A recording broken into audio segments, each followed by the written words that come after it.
Hi, my name is Jeff Brady. My YouTube channel is Budget Moon.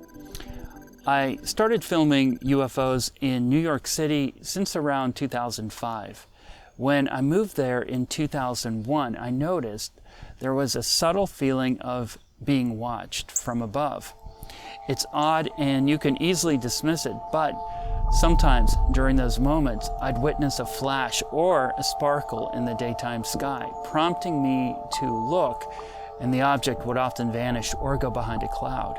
And I'm thinking, okay, these are UFOs. I'm actually seeing them. I lived not too far from a vacant field in an area called Hunters Point South, along the East River. In this field, you're standing on layers of history, at least dating back to the Lenape tribes in the 15th century. It was once a site of the Jack Frost sugar refinery in the early 1900s, and it was also the location of a concrete plant and then the Daily News printing press. But around this time, circa 2005, the land was partially excavated for another development. There was construction debris, piles of gravel and dirt. There were boulders of asphalt and concrete, remnants of demolished industrial buildings pulled out of the ground, tangled with rebar. In the summer, the empty lot would be blanketed with wildflowers and attract many types of birds and insects. There was also a stand of trees growing along the river's steep coastline. Most of the time, I had this untamed landscape to myself. It was not to last. I knew there was a finite window of opportunity here because this was prime waterfront real estate. Today, the vacant field is virtually unrecognizable. It's since been the site of massive luxury residential towers and a structured park area.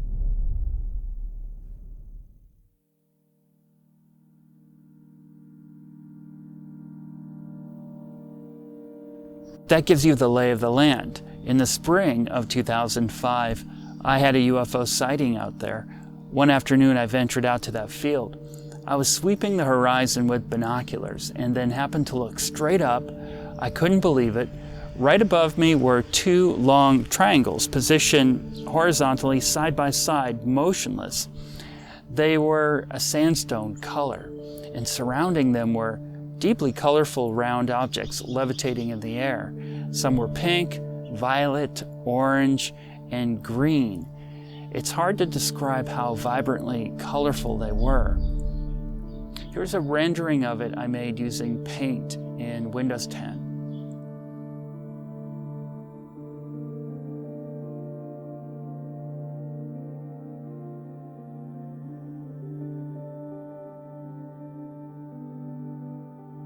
From that experience, I bought a Canon PowerShot G7 to catch more photographic evidence. The next notable event was about 2 years later, March 2007, same location. Within about 15 minutes of being there, I heard helicopters approaching. They were military helicopters coming in from the south, kind of low, above the East River.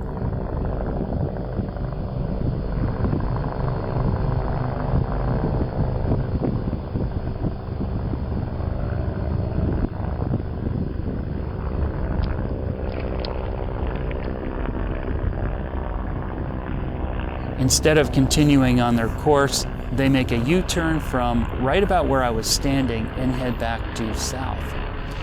At some point, I stopped recording video and took photos. I thought, okay, did some agency detect UFO activity and call this dispatch in? The video resolution isn't great, but you can see white round UFOs flying by as they make this turn. The photos taken in those moments show a white disc-shaped object near the helicopters.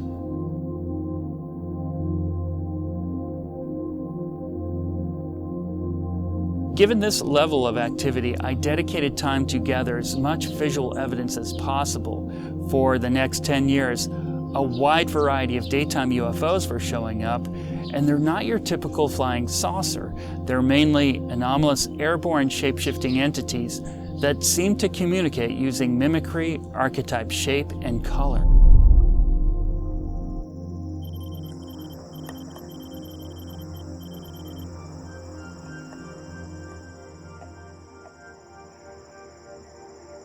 This is a breakthrough sighting in August of 2012. Right above me in the abandoned field, this rotating object moved south to north at a perfect angle for the camera to record without moving the tripod too much. Notice how it's cycling through nearly identical permutations of size and shape.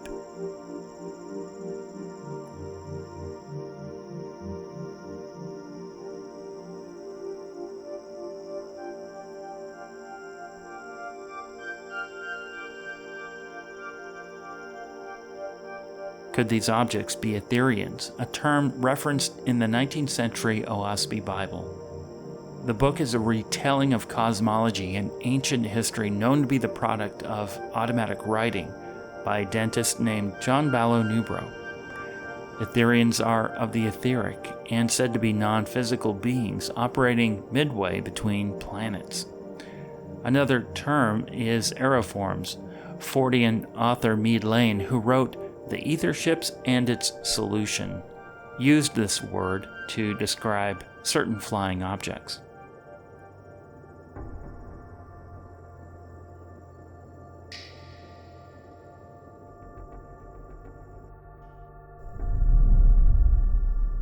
Here's one of those rare video opportunities. I watched a glowing orange object fly into the clouds, and then I pressed record, anticipating it would emerge over the top edge of this cloud bank, capturing a secret world normally imperceptible to humans.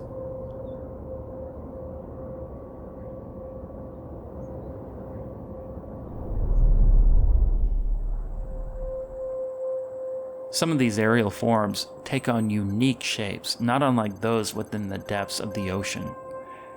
Notice what appears as the bottom half of an anchor at one end, and on the other, a series of spiked protuberances.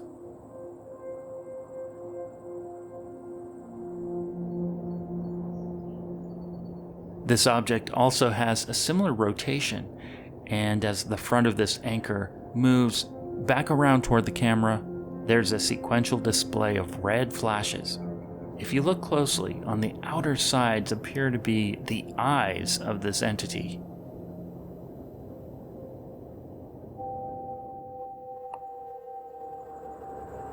Here, a pearl-colored UFO moved at a slow, consistent pace, as if directed on a path. The clouds passing give the impression it's moving quickly, but it's not. There was plenty of time to zoom in with a steady hand.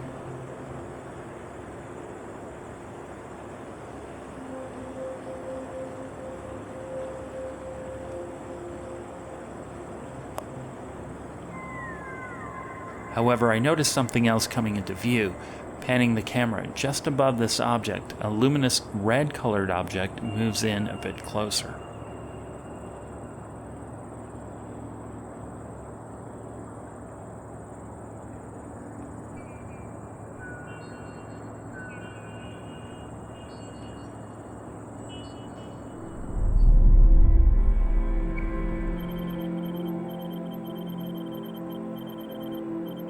It's about to get dark out in the abandoned field, and this dimly lit object traverses the evening sky. An increase in its size and luminosity can be observed. It begins to slow down as a smaller object from above seems to almost slide against it, as if exchanging a plasma charge.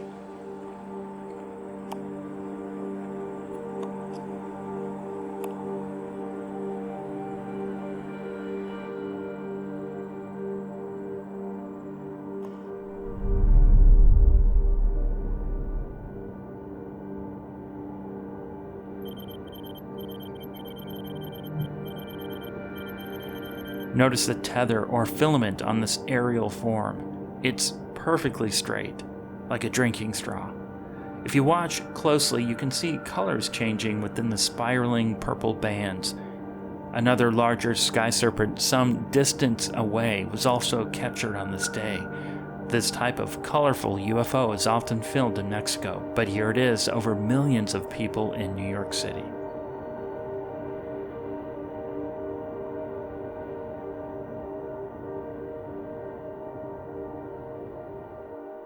One of the issues with attempting to catch UFOs on video in New York City is that you're likely on someone's radar.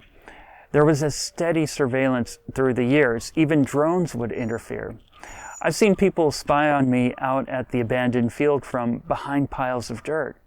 Helicopters or small planes circling would try to disrupt the vibe right when UFOs start showing up, or at least that's what it seemed like. It's bizarre to even speculate how that level of interference can be accomplished. In one incident, I arrive at the abandoned field. An unmarked vehicle pulls up to me. I'm standing on large rocks piled up along the East River. Two men get out of the driver and passenger sides of the car at the same time. They're wearing sunglasses, guns holstered on their waist. I'm standing there with my backpack and tripod, and I ask, "Can I help you guys?" They look at each other and then look at me, and without a word, they get into the car, back up, and pull away. I wasn't really deterred by this intimidation, but I did think about what they might be concerned about. I'm in a UFO hotspot with a camera, yes, but could there be something else going on in this area? In May 2015, my paranormal odyssey in this field ended with undercover police singling me out amid the many dog walkers and explorers who had actually worn a path through this field.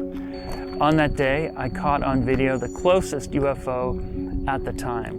It looked like a giant white bedsheet. After the sighting, I packed up and started walking out of the field. A falcon flew right by my face, and looking back, it might have been a warning because undercover officers were in position to arrest me for trespassing. 3 plainclothes officers with bulletproof vests stepped out of a tan SUV with a plumbing service sign on the door. One officer searched my backpack, another retraced my steps back behind the chain link fence and said she saw me drop something. She returns, puts on rubber gloves, and searches my pockets. I was nervous they might plant something on me. They talk to each other for a while, run my information, and decide to let me go. No arrest, nothing. I get home to review the footage of this close-up UFO. I press play, and right when I zoom into the UFO, the screen turns a solid blue. I can't explain it, but it's not uncommon for high-level interference events like this to transpire while UFO hunting.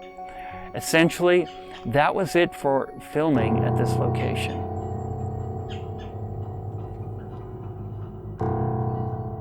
I then set up a camera from the kitchen window in my apartment. It was facing the same direction toward the abandoned field, essentially.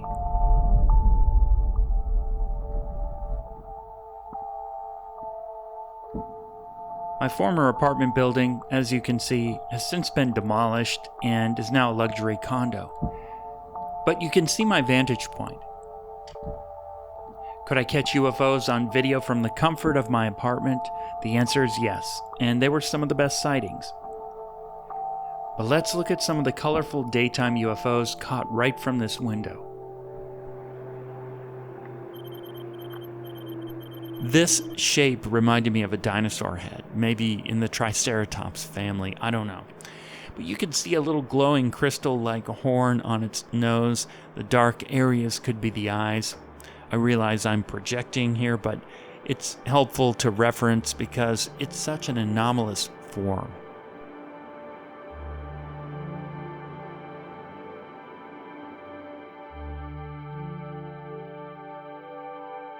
What I like about this sighting is we're seeing some good detail on design. There are dark blue lines evenly spaced apart against a buff-colored background. The random flashing we're seeing could be reflections as this object rotates clockwise in the bright sunlight. But I can't say for sure if they're reflections. Nonetheless, a beautiful, high-quality sighting here from the kitchen window.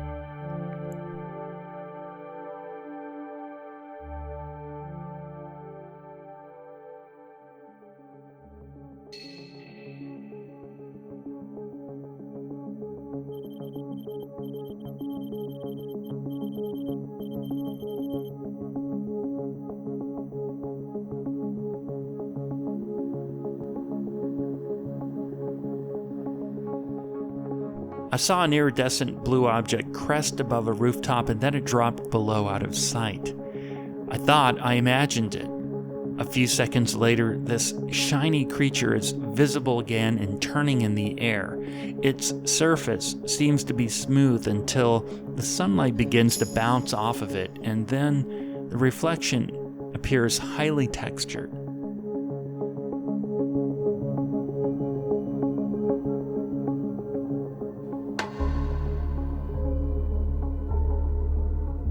This cosmic hood ornament is likely rising out of the creek that connects into the East River. It really put on an impressive display as it moved over a dense residential urban landscape.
I shelved this sighting at first because it wasn't close enough to get details, so I didn't post it.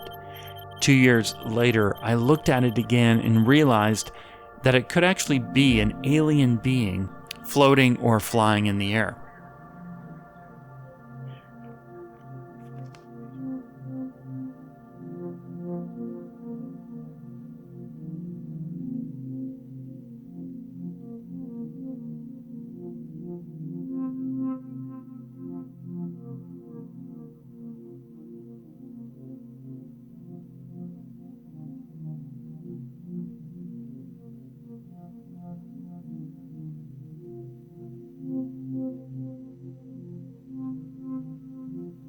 It's unsettling, no doubt, but I went frame by frame, analyzing the footage through the distortion of distance and debris in the air.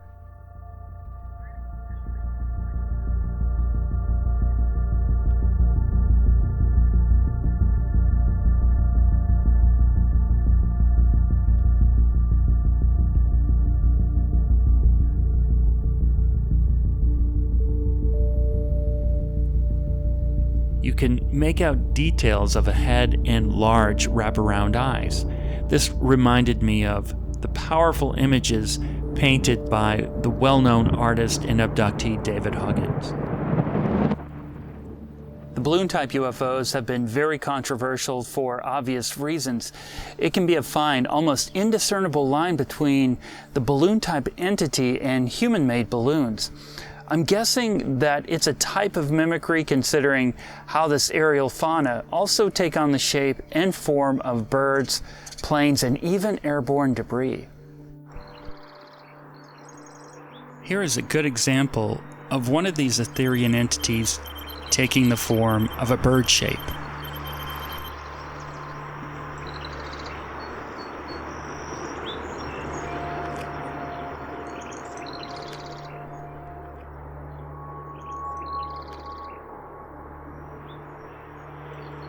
Notice how the sunlight can be seen through its opaque body. This adaptive camouflage deployed in human environments is a successful strategy considering the general consensus that aliens are piloting the spacecraft. Most people don't want to look ridiculous in mistaking errant balloons or a plastic bag for a complex life form, shape-shifting to stay hidden in plain sight. This mimicry depends on the casual observer not paying attention to detail, and that's most of us, myself included at times. In this example, it was the summer of 2012. It's dusk at the abandoned field. I'm tracking a dark cluster oddly flying across the evening sky. It eventually moves behind a cloud. I stopped recording, unfortunately, but a minute later, a luminous, small white plane-shaped object emerged. I suspect the conspicuous dark cluster transformed into this object that from a distance could easily be dismissed as a plane.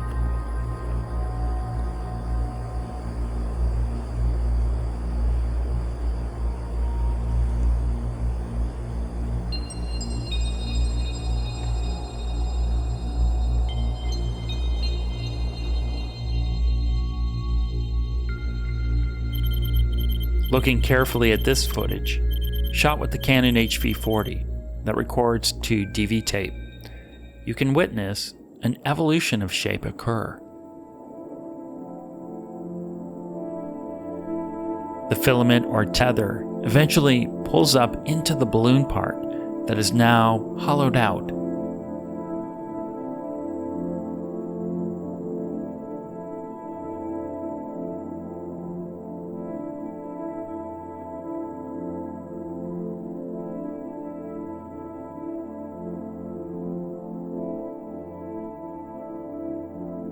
After snaking up into the sky, it starts to move horizontally in the appearance of a round silver sphere. This evolutionary process caught on video is rare and reveals a potential metamorphosis that could possibly be one of the types of UFOs many witness in the New York City sky. You could extend a theory from a biological perspective in how the balloon has a similar function to swim bladders, which are part of aquatic sea life anatomy. For example, jellyfish have a special swim bladder allowing buoyancy. Is there a similar biological function at work, allowing these objects to move around in the sky or as lighter than air?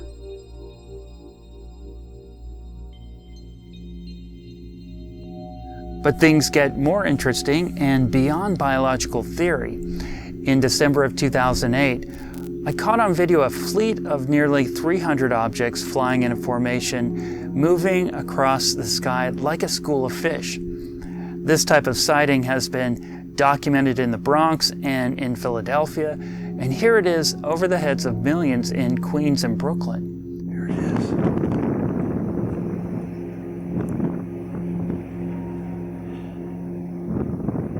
Holy cow.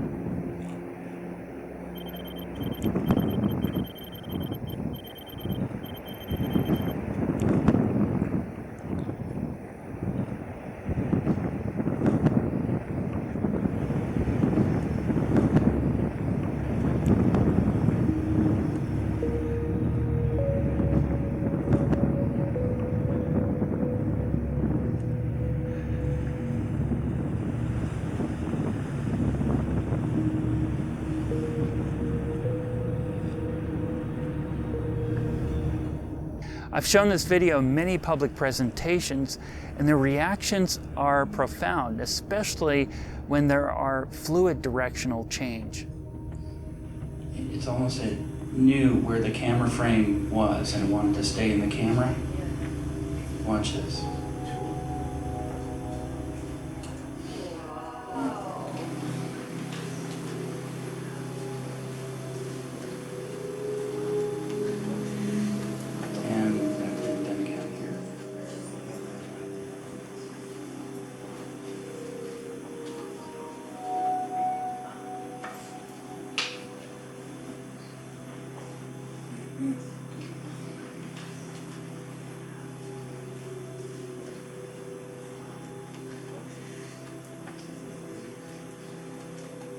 Like that leading edge is just unbelievable. There are hundreds.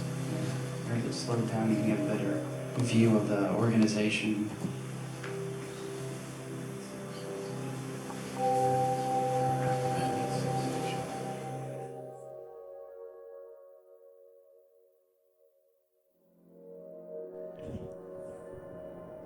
However, weeks later, I noticed something else in the footage of this sighting.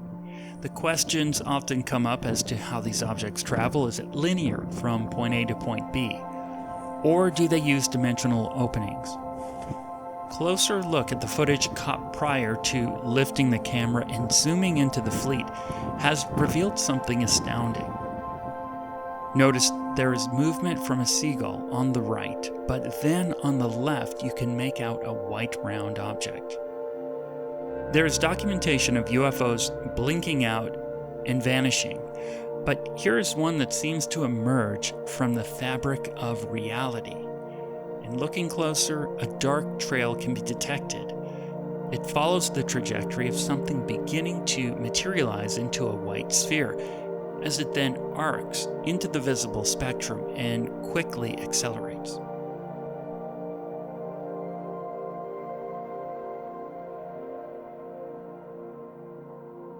By 2009, I continued to catch on video UFOs in varying shape and size flying around the skies of New York City. Later in the year, I had planned to stay at a cottage in Mystic, Connecticut with my girlfriend at the time.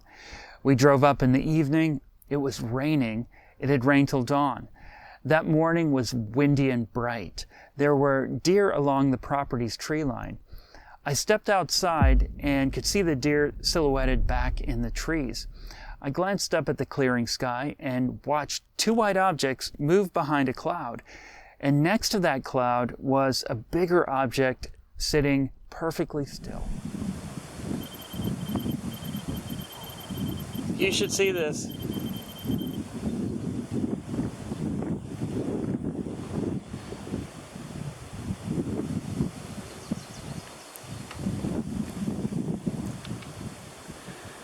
The clouds are going by, and you can see the brightness of it.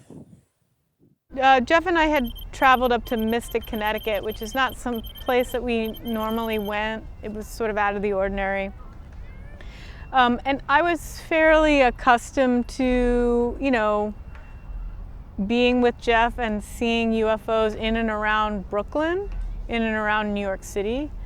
And then here we were, like, kind of out of the city in a place that I had never really been before, and there it is again, the same phenomenon. There's a silver object kind of hovering in the sky. Jeff asked me to kind of keep my eye on it as he was filming. I wonder why you never see, like, big fleets. Well, that's interesting, babe. I think, this is a precursor usually to a fleet. That's what I'm saying. It's like I need an assistant to look around. Look. Check it out. Babe, I don't force you to do stuff. It moved out. I'll help you a little bit, but you know that I have to stay here all day. It's gone. It's not. It's right there. Oh, I see it. You're right. It's not moving. I just recently saw the footage again, and then at the time I remember being like, oh my God, here it is. It's, following us out of the city. I remember that also happening a couple times when we went hiking upstate. Again, like, oh, there it is again. There's another orb. The orbs following Jeff around was like kind of like a regular occurrence. And in some ways, like, I kind of just took it for granted. It's, this doesn't happen to me when I'm alone. Seems kind of unique to this person. Sunday, June 14th. There's a couple of conclusions that I might draw on them. They might be military, they might be some kind of entity that's between dimensions. They might be some form of communication. I'm kind of willing to accept any of those explanations more than I'm willing to accept, like, oh, that's just not there. If you just go to the peak of that tree and go up. See how bright it is?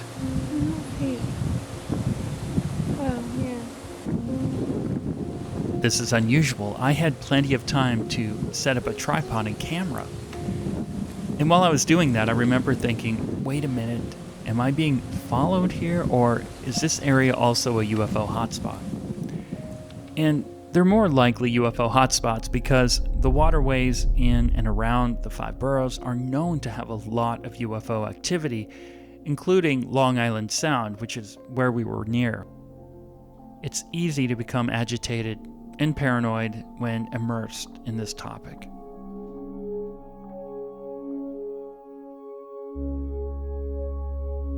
Through the years, UFOs continued to show up on camera at the same location at the eastern edge of the East River in one of the world's most densely populated cities.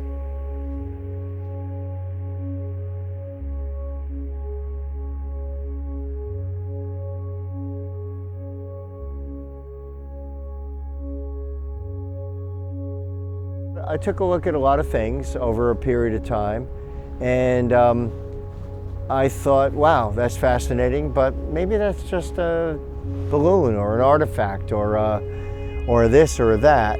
And then in all admission, I have to say that I know Budget Moon, and I know my friend who runs that station, and I see him as a highly credible person.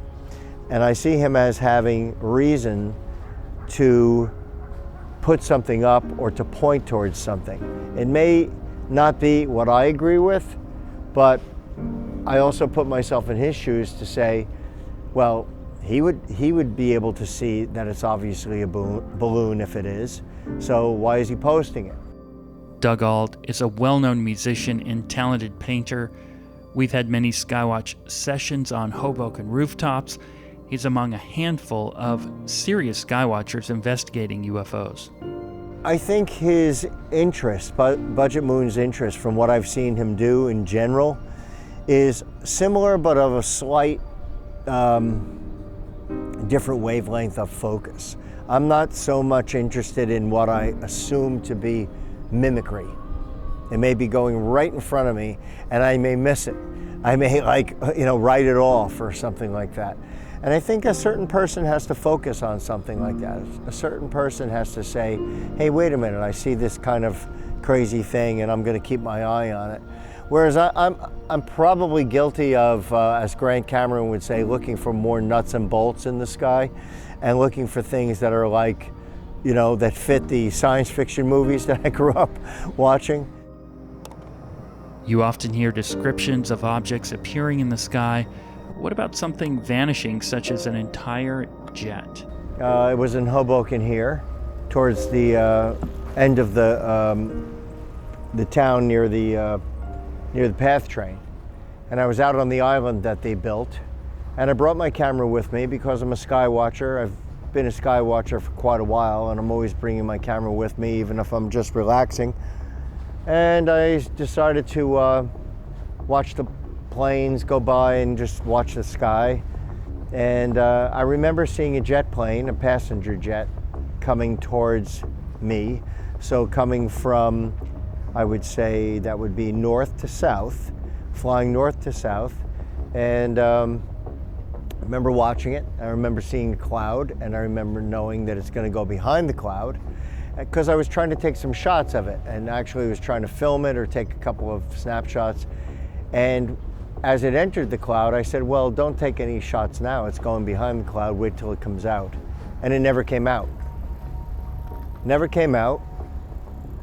I thought, maybe it's me. I looked around. I'm like, where did the plane go? The cloud wasn't enormous. It wasn't like it was some huge, long cloud that like my timing could have been off. It just never came out of the cloud. And it should, based on the amount of time and the speed that it was moving, you could assume that, maybe if I counted to 8 at the most, it would have come out and I would have seen it go down south, but it never came out. So I've never been able to figure that out to this day.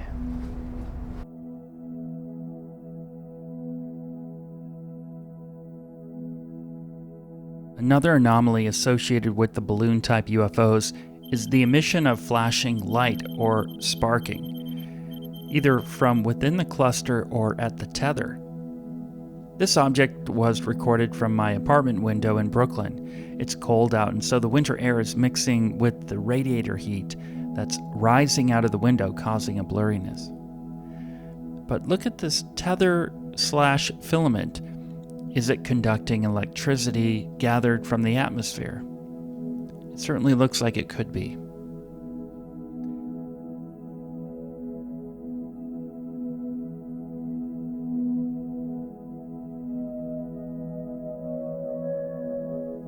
Dr. Nikola Tesla showed the world electricity can be extracted from the air as you increase altitude using wire or no wires. Is it possible Dr. Tesla saw these types of UFOs when living in Manhattan? Here's another example very early on in the documentation, showing again sparking along the filament or tether of several balloon-type shapes that are bound together somehow.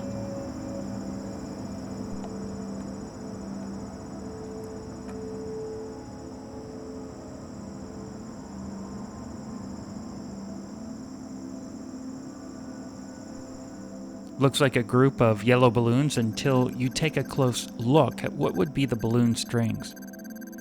Once again, anomalous activity is detected within the filaments that also perfectly match the shade of the yellow balloon shapes.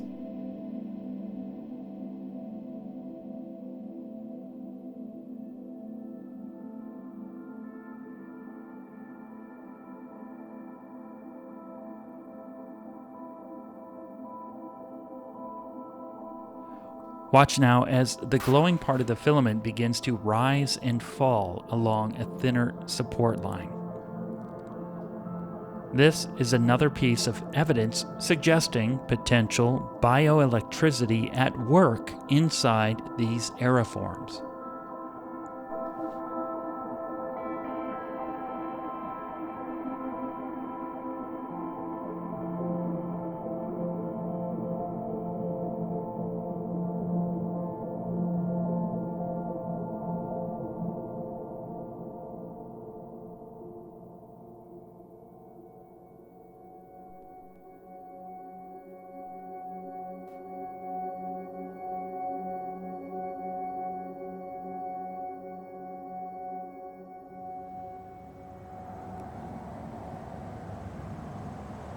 When I arrived to the abandoned field one afternoon, this ghostly object was hanging in the sky, ready to be filmed.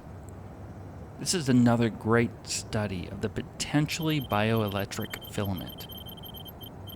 This is rotating counterclockwise, and some of those permutations almost appear to be faces. This is a very unique sighting. I haven't seen anything else like it.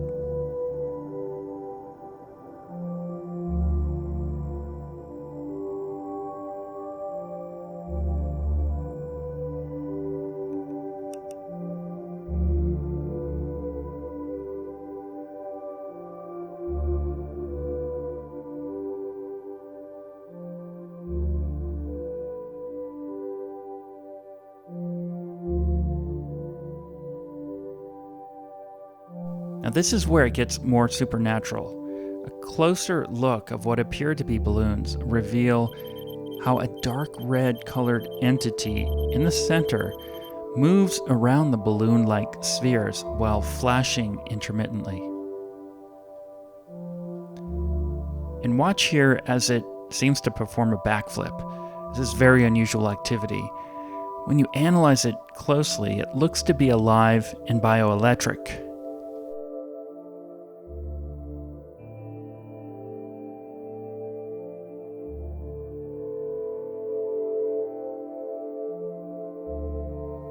I'm wondering if these objects are native to the planet, yet relegated to unofficial denial, as is the case with many cryptids.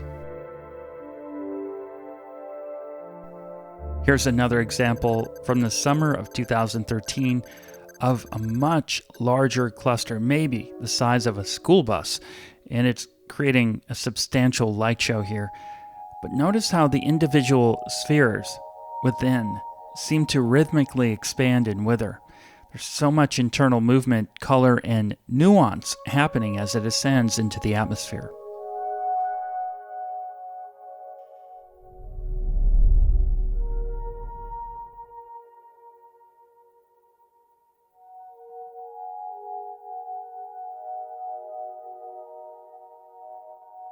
The release of a single object from these atmospheric fauna is often documented.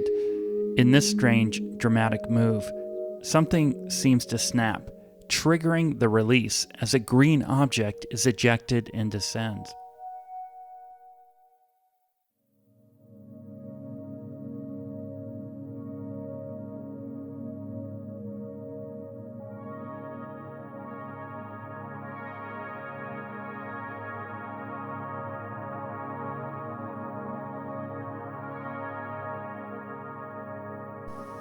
Here's another example captured from my kitchen window in Brooklyn, March of 2015. The sky is dark with a low ceiling, but you can still make out the many colors on this object. It also ejects something that slowly descends. Then it vanishes into the low clouds.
This is one of the largest balloon-type entities ever captured so far. I spotted this massive aeroform from the kitchen window one afternoon. Notice the long paddle-shaped tendrils hanging. You'll also notice some ranging color from pearl to crimson and even a pale blue on top. Strangely, the bottom edges appear to bend downward from weight.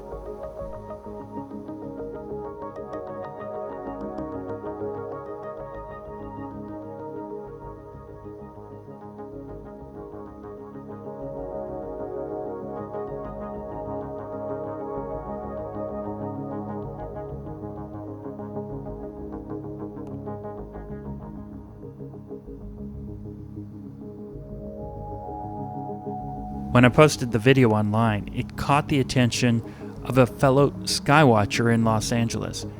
He made a short video analysis and also following up with balloon manufacturers to find out if this massive shape could be a product someone could order. Hi, this is Han Topal as well. I just wanted to share with you this incredible video that I saw captured by the Sky budgetmoon from New York on September 18th, 2016. This thing was incredible. It was captured on a Sunday. And just to let you know, he's like a magnet for some of the most incredible things out there. You gotta check out more of his videos. So what I did was I pulled a 10-second clip of this. I added some carnival noise in the background. I ended up sending it over to large balloon arch makers. I just wanted to find out how much it would cost to reproduce. So I made myself out to be some sort of oceanography promotion company. Told them I was going to have an event in April, and I showed them this clip. And I told them I would like to duplicate this object. Out of the 20 balloon arc companies, only a few responded. I think this project was too large for many of the companies, so they didn't even respond. One of the emails that I received back said that they would never work for a company that would be so environmentally irresponsible as to release a balloon structure like this. I guess what we're seeing here is something that's environmentally irresponsible.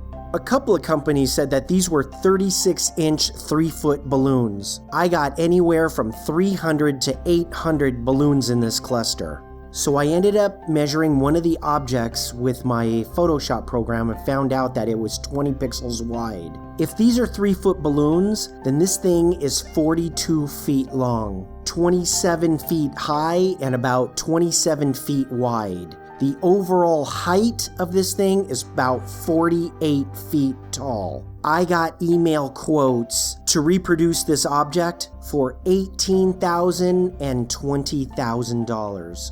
So here's my question.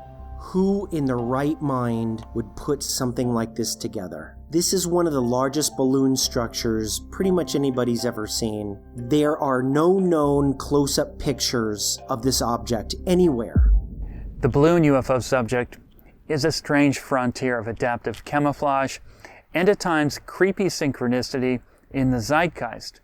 For example, if there are high-quality sightings of balloon UFOs in an area, there might be misdirection and distractive reference in news stories, movies, or advertising.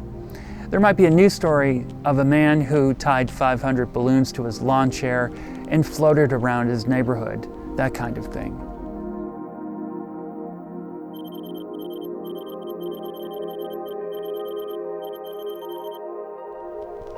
Is it possible these Etherian entities have chosen the common balloon form as adaptive camouflage? It would be consistent with what author John Keel wrote about in his book titled Operation Trojan Horse. He suggests how through the years, UFOs would often mimic the latest aerial technology to blend in to keep a plausibly deniable low profile. And I'm guessing balloons are no exception here.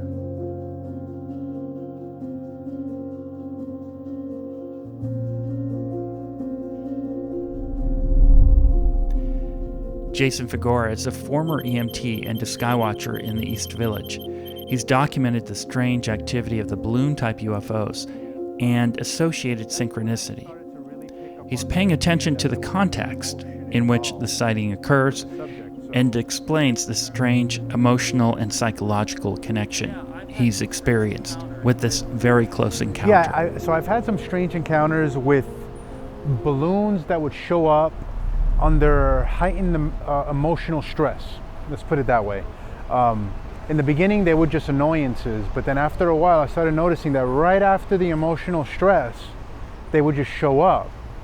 And I was like, okay, are these just balloons that are synchronistically coming into my field and it's nothing to think about, you know? Or is it something bigger? So, because a lot of times the balloons, they kind of appeared like a poltergeist.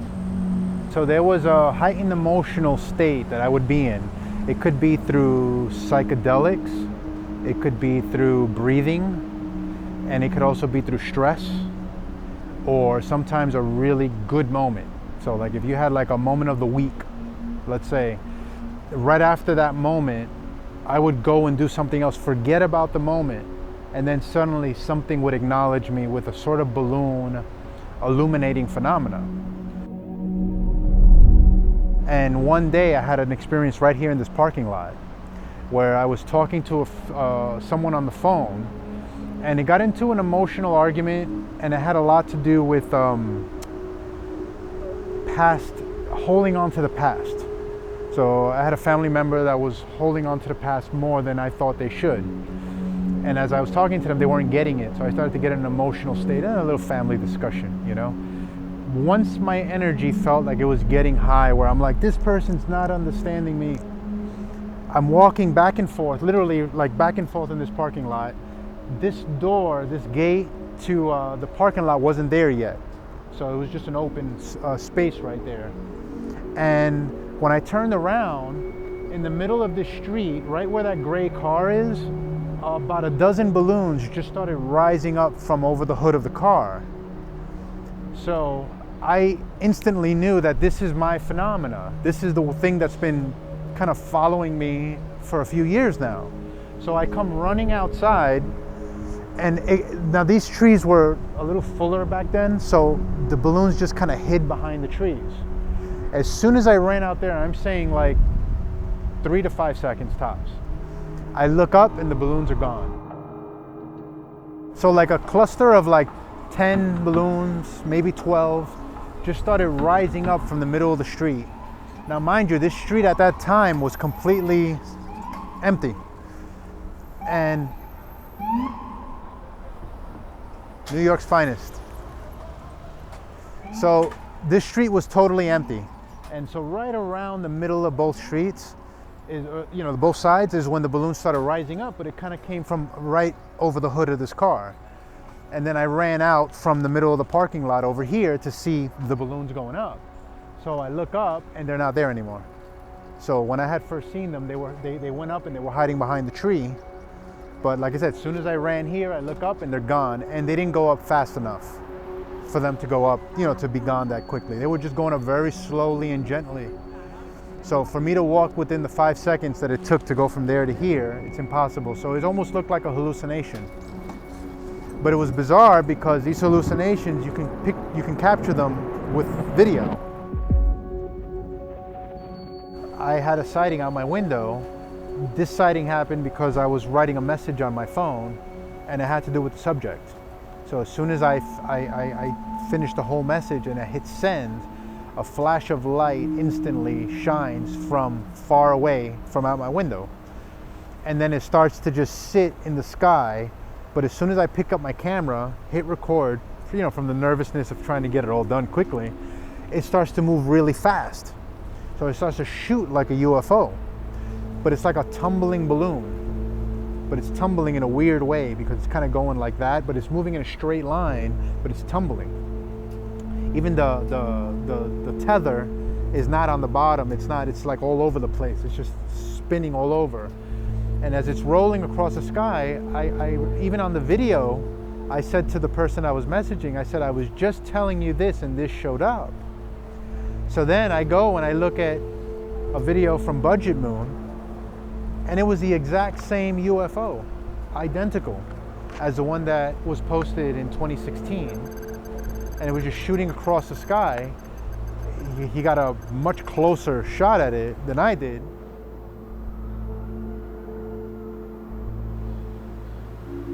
And it causes us to ask deeper questions about ourselves when we see other people having the same experiences, sometimes at the same time.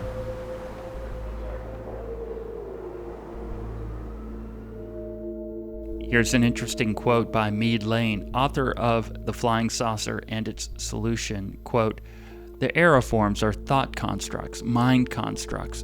As such, they are in effect the vehicle of the actual entity who creates them.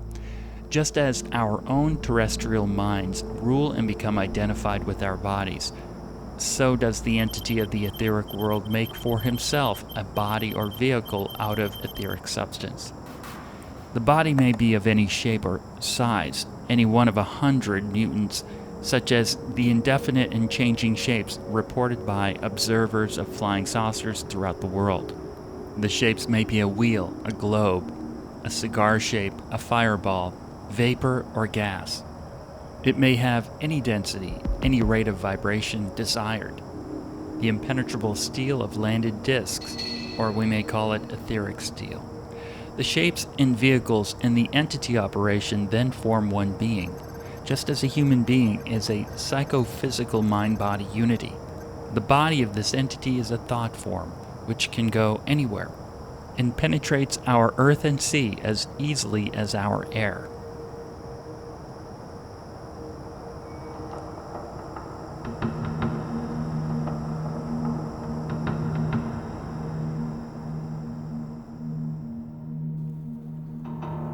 In November 2015, I had purchased the Canon HF-G30 video camera and was testing it out at Roosevelt Island. I looked over and saw an object moving across the tops of skyscrapers. It looked like a massive black tarp, randomly caught in the wind.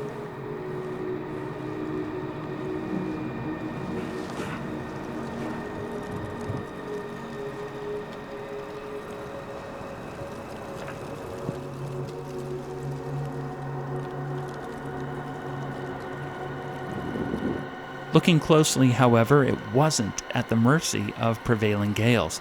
It had a controlled flight while cycling through various forms, including what appear to be bat wings. And these sightings aren't entirely unusual for New York City. John Keel writes about this in his book, The Mothman Prophecies. Quote, "Another kind of man in black haunted Brooklyn, New York, in 1877. He had wings and performed aerial acrobatics over the heads of the crowds of sunbathers at Coney Island. A Mr. W.H. Smith first reported these strange flights in a letter to the New York Sun, September 1877. The creature was not a bird, but a winged humanoid form. This flying man became a local sensation, and according to the New York Times, September 12, 1880, quote, many reputable persons saw him as he was engaged in flying toward New Jersey. He maneuvered at an altitude of about 1,000 feet, sporting bat wings, and made swimming-like movements. Witnesses claimed to have seen his face clearly. He, quote, wore a cruel and determined expression. The entire figure was black, standing out sharply against the clear blue sky. While there isn't much of a face on this entity, it is, however, important to note its descent into the East River. Here again, visual evidence revealing an aquatic nature to these aeriforms.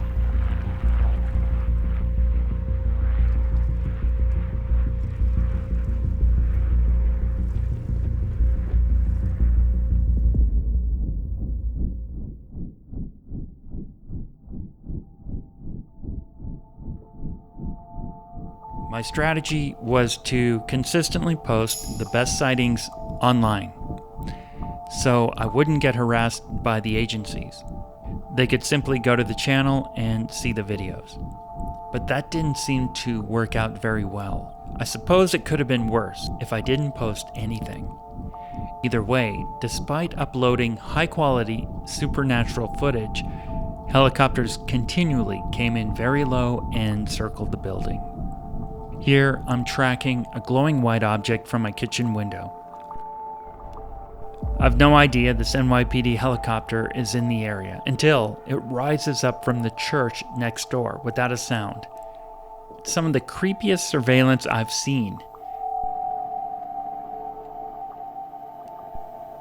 Usually the helicopters continue to circle the building or hover right above the building. From the air, it's a sea of apartment buildings and windows down below. The windows would essentially be blacked out during the day, especially seen from the air. Yet when I zoom into them, you get to see right into their windows, and the occupants seem to be looking down at my building. I suspect this has been to intimidate and to indirectly get me to stop UFO hunting from the kitchen window.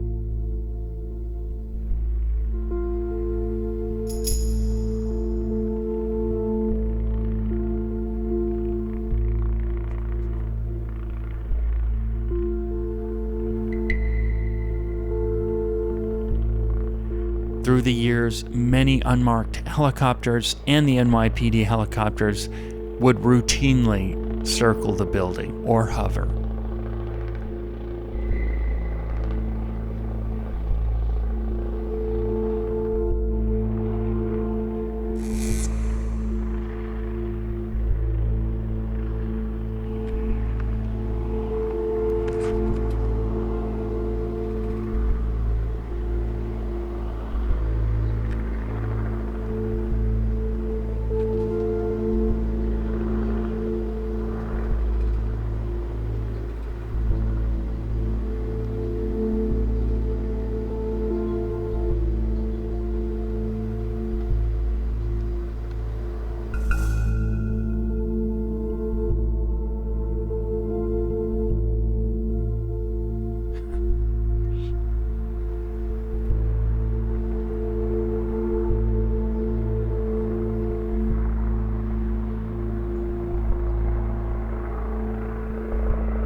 Since I was no longer filming UFOs at the vacant field, I would occasionally visit Roosevelt Island to catch UFOs flying around from that vantage point. On one cold afternoon, this person followed me into the gated park area on the island, and as you can see, the park is empty, and I detour off the wide paved walkway and step up on a stone wall and walk up this hill. He still follows, and so I turn the camera on him, and as you can see, he suddenly and awkwardly pretends to be looking at his phone. These stalkers seem to want you to know what they're doing. One evening, I was getting footage of the skyline, same location, Roosevelt Island, and I see a person walking up the hill, but I'm turned around, my back is to him. I hear his footsteps stop somewhere behind me. There's no one else around, plenty of room, hundreds of feet around me. I turn around to catch him pulling back quickly, as if he had held something up over my head. Then he turns around here and walks down the hill. Unfortunately, interference and harassment began to infiltrate into my circle of friends and even my workplace. There were some questionable characters that were really interested in what we were seeing, what was in the sky, and who we were and why we were looking at these things. Also at the same time, there's just as many people out of the blue that would spend their time daily, weekly, to tell us that these things were just balloons. They were weather balloons. These things were just normal. Even the movements, even, these things that would stop and hover and change shape and then disappear. Mike Williams is a musician and worked at the secondhand store down the street from me. He witnessed plenty of UFO activity in the area. We both watched as mutual friends and co-workers began to act very strangely in response to this topic. I won't name any specific names, but there were definitely people who would clone and copy what Jeff would say and how Jeff would think, and maybe they were just fascinated by what was going on and how this energy of UFOs and other things were flying around, and maybe they just wanted to be part of it.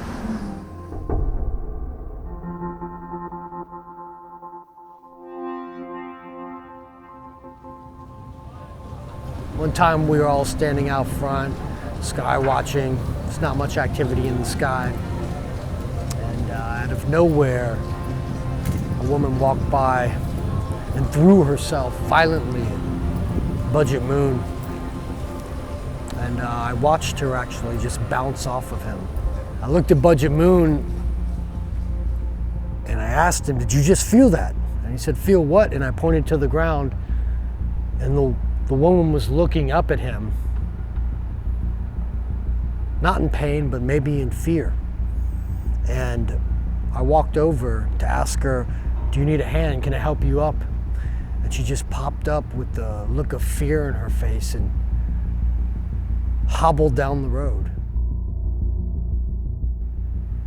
It was very strange because Budget Moon didn't even realize that this person had thrown their whole body weight into him. Of that whole situation, again, I can remember clearly looking up and seeing two dark black dots hovering. So there was a time period where maybe people in his neighborhood, among a group of people that, mutual friends, there was sort of a case made against him that he was like paranoid and crazy, obsessed.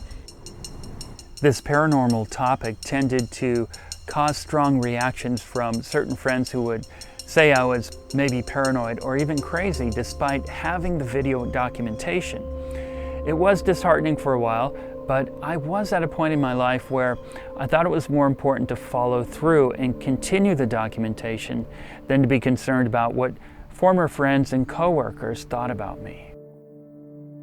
When it was closer friends of Jeff's, like longtime friends that, sort of had to confront this issue, confront the fact that their very good friend was very convinced of this phenomenon and had extensive documentation of this phenomenon, it really brings up a lot of questions that one might not want to face. Like, what is it? Is it actually extraterrestrials? Is it the military? Am I being spied on? It kind of throws into question your entire worldview. So not everyone is just prepared to, think about that in a casual way. And then if you're a close friend of Jeff, you have to kind of resolve that for yourself. Like, okay, I have this friend who has extensive footage of UFOs. Like, what do I think about that? And so I did think, there were many occasions where Jeff's long-term closer friends, just couldn't seem to resolve that.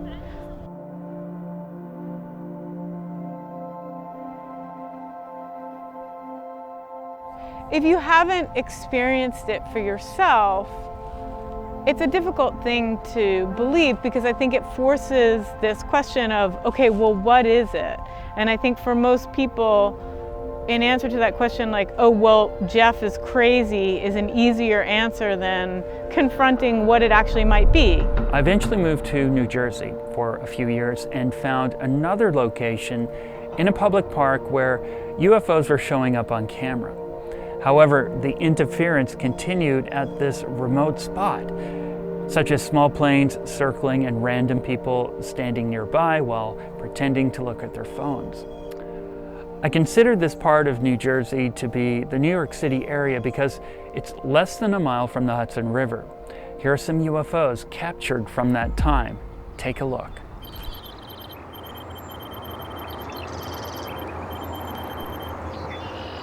Initially, I thought this was a plane coming in for a landing into one of the airports, Newark or Teterboro. Not so. It appears to be some type of unconventional flying aircraft. Is this one of the vehicles of the breakaway civilization living among us?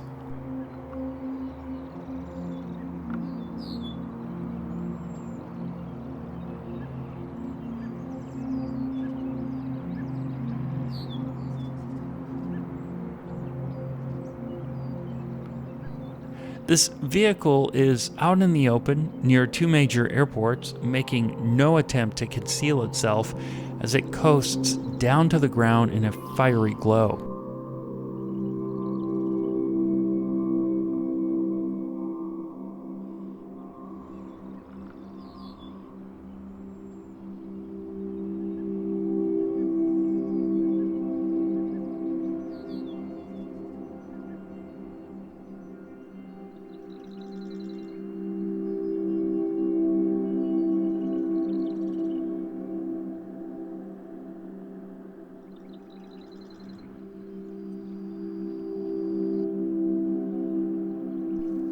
Similar to the UFOs caught near the East River, this lavender and green object moves across the sky over a man-made estuary park by the New Jersey Turnpike.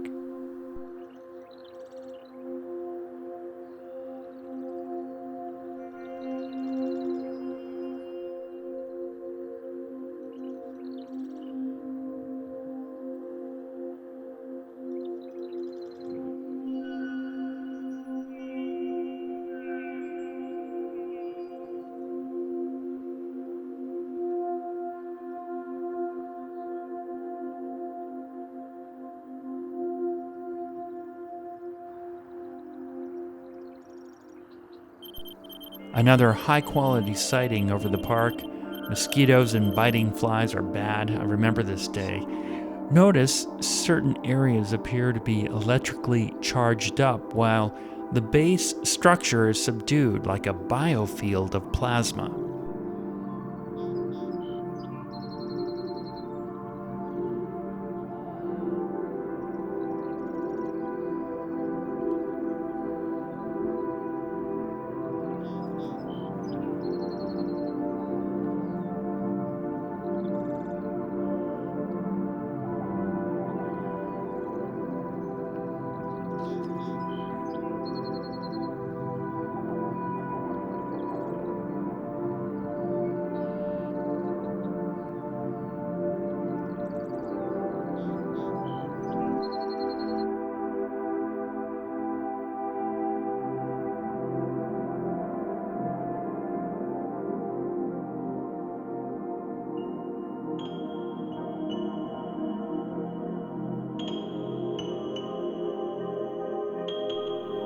In May of 2020, this very large, bright white object appeared floating in a clear blue sky above the New Jersey park.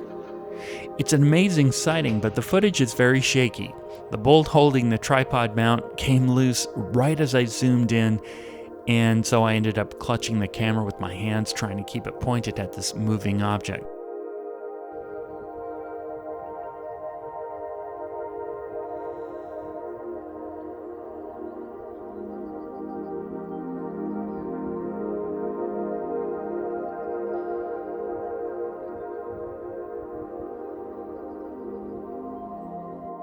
The wings seem to be permanently open, conveying an archetypal shape and color of universal peace.